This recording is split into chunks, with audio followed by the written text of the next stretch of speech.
آج میں ایک ایسے لمحے کا ذکر کروں گا جو روح کو ہلا کر رکھ دے گا۔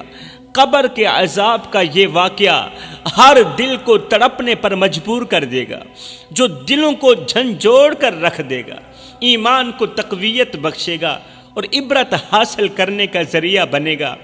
پردے میں چھپی میری ماؤں، بہنوں، بیٹیوں، اگر زندگی میں خوشحالی لانا چاہتی ہو، اگر زندگی میں رونقیں لانا چاہتی ہو تو اس واقعے کو ایک بار دل کے کانوں سے سنو اور ان گناہوں سے جلد از جلد توبہ کرو جو آپ کا گھر برباد کرنے کا ذریعہ بنتے ہیں، جو نیکیاں ہونے کے باوجود بھی وہ گناہ جو نیکیاں ہونے کے باوجود بھی قبر کو اندھیری کر دیتے ہیں، قبر کو کالی کر دیتے ہیں۔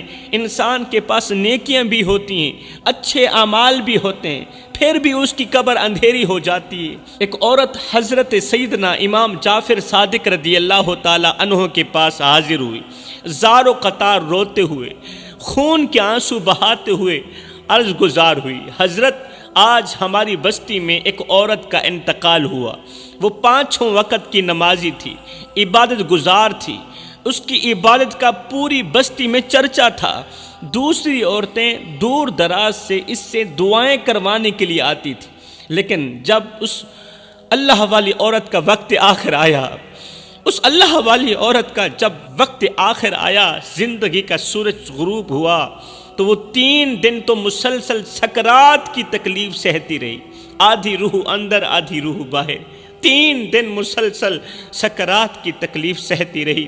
اس کی حالت بہت خوفناک تھی، اس کا چہرہ بگڑ گیا، خوبصورتی بدصورتی میں بدل گئی۔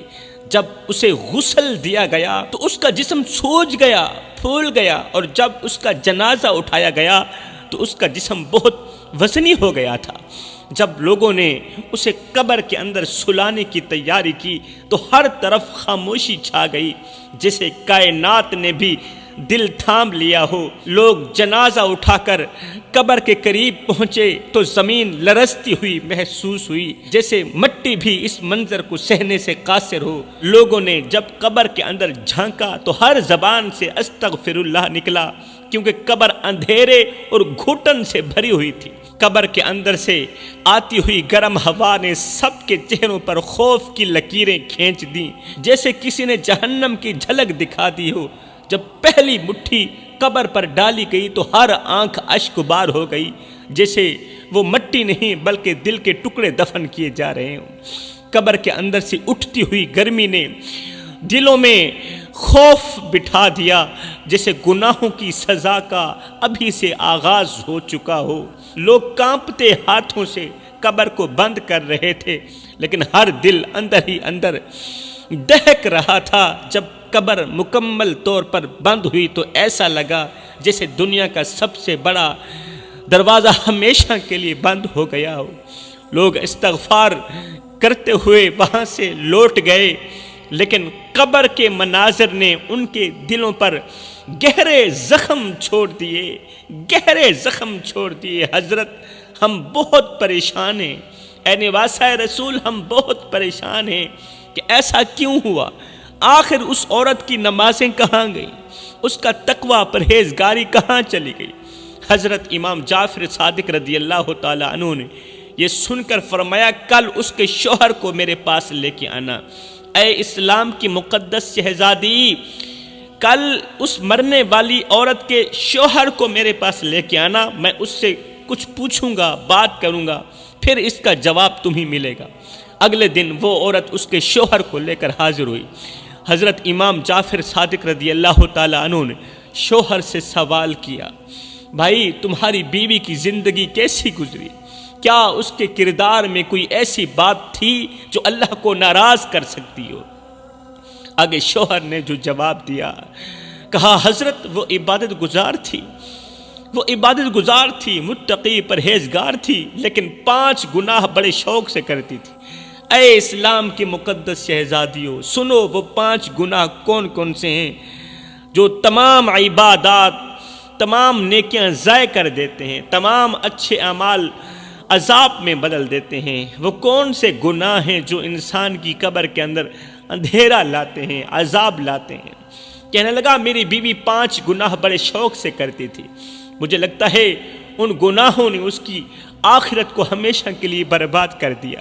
حضرت امام جعفر صادق رضی اللہ تعالیٰ عنہ نے فرمایا، بھائی کیا بتا سکتے ہو وہ کون سے گناہ کرتی تھی، تاکہ ان گناہوں کو سن کر دوسری عورتیں توبہ کریں اور عبرت حاصل کریں۔ شوہر نے روتے ہوئے کہا، میری بیوی کا پہلا گناہ وہ ہمیشہ لوگوں کے خلاف غیبت کرتی تھی، ہر وقت دوسروں کی برائیاں کرتی رہتی تھی، ان کی عزتوں کو نقصان پہنچاتی تھی۔ مزید لرزتی ہوئی آواز میں اس کا شوہر کہنے لگا، حضرت میری بیوی دوسروں کے عیب ڈھونڈتی اور پھر ان کا چرچا کرتی تھی، لوگوں کے سامنے وہ عیب بیان کرتی تھی، اگر کسی کا کوئی راز جان لیتی تو اسے سینے میں دفن کرنے کے بجائے لوگوں کے سامنے بیان کر کے خوشی محسوس کرتی تھی، انہیں بے عزت کر کے خوشی محسوس کرتی تھی۔ اسے لگتا تھا کہ دوسروں کی بدنامی سے وہ خود اونچی ہو جائے گی۔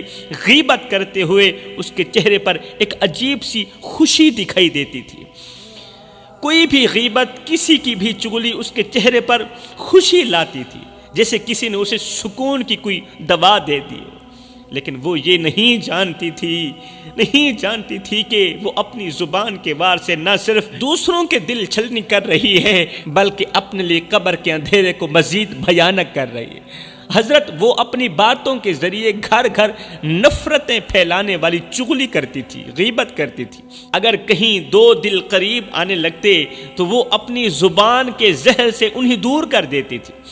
اسے کسی کی خوشی دیکھ کر جلن ہوتی تھی، کسی کے چہرے پر مسکراہٹ دیکھ کر اسے جلن ہوتی تھی، اور وہ اپنے لفظوں کے تیر سے خوشیوں کو روند کے رکھ دیتی۔ میں نے کئی بار اسے روکا، کہا یہ عادت چھوڑ دے، لیکن اس کا جواب یہی ہوتا تھا کہ میرے بغیر یہ دنیا چل ہی نہیں سکتی، لوگوں کی حقیقتیں ان پر کھولنا میرا فرض ہے۔ شوہر نے لرزتی ہوئی آواز میں کہا، حضرت میری بیوی کی خواہشات کبھی ختم نہیں ہوتی تھی۔ دوسرا گناہ، خواہشات کبھی ختم نہیں ہوتی تھی۔ وہ میری ماہانہ آمدنی سے زیادہ خرچ کرتی تھی، مطلب فضول خرچی کرتی تھی، اور جب میں اسے روکتا تو وہ کہتی یہ سب کچھ میرا حق ہے کیونکہ میں تیری بیوی ہوں۔ وہ کبھی اس بات پر غور نہیں کرتی تھی کہ میری محدود آمدنی میں گھر کیسے چلے گا۔ تم عیاشیوں میں اڑا رہی ہو۔ وہ دنیا کی چمک دمک میں اتنی مگن تھی کہ ہماری ضروریات کو نظر انداز کر دیتی تھی۔ کبھی کبھار ایسا ہوتا تھا گھر میں روٹی نہیں ہوتی تھی، لیکن میری عیاش بیوی عیش و عشرت کی زندگی گزارنے پر مجھے مجبور کر دیتی تھی۔ جب میں کہتا کہ ہم یہ خرچ برداشت نہیں کر سکتے تو وہ غصے میں دوسروں کے تانے دینے لگتی اور کہتی کہ دیکھو فلاں عورت کیسے رہتی ہے، اچھا پہنتی ہے، اچھا کھاتی ہے، اچھا پیتی ہے، اور مجھے وہ سب کیوں نصیب نہیں جو ان عورتوں کو نصیب ہے۔ اس کی بے تکی باتوں سے میرا دل ٹوٹ جاتا، لیکن میں خاموش رہتا، برداشت کرتا رہتا، کیونکہ میں نے اپنے تمام معاملات اللہ پر چھوڑ دیے تھے۔ کہنے لگا میری بیوی کا تیسرا گناہ غیر محرم مردوں سے تعلقات بڑھاتی تھی۔ شوہر نے گہرے افسوس اور ٹوٹے ہوئے دل کے ساتھ کہا، حضرت میری بیوی کا دل کبھی قناعت اور حیا کی دولت سے بھرپور نہ ہوا۔ وہ غیر محرم مردوں سے تعلقات بڑھانے میں کوئی آر محسوس نہیں کرتی تھی۔ وہ ہمیشہ دوسروں کی توجہ کی طلبگار رہتی تھی اور اپنی باتوں سے مردوں کو اپنی جانب مائل کرتی تھی۔ میں نے کئی بار اسے سمجھایا، اسے روکا، لیکن وہ میری باتوں کو ہنسی میں اڑا دیتی اور کہتی یہ میری زندگی ہے، تمہیں اس سے کوئی فرق نہیں پڑنا چاہیے۔ وہ دوسروں کی نظروں میں خوبصورت اور خوش مزاج نظر آنے کے لیے حیا کو پسے پشت ڈال دیتی تھی۔